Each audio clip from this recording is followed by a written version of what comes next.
Παλαιστίνη, λέγε ελευθεριά, ελευθεριά στην Παλαιστίνη.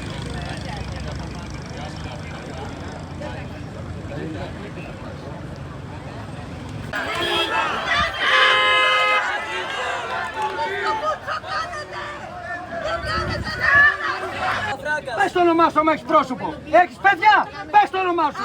Έχεις μάνα, πες το όνομά σου. Έχεις πατέρα, πες το όνομά σου. Έχεις αδέρφια, πες το όνομά σου. Τίποτα δεν έχεις. Τίποτα. Μια γκρίζα ζώνη είσαι. Ένα τίποτα είσαι. Ένα τίποτα. Το βάφτισμα του πυρός πήρε σήμερα. Και να μην το πούν τα παιδιά σου. Αυτά που έκανε σήμερα.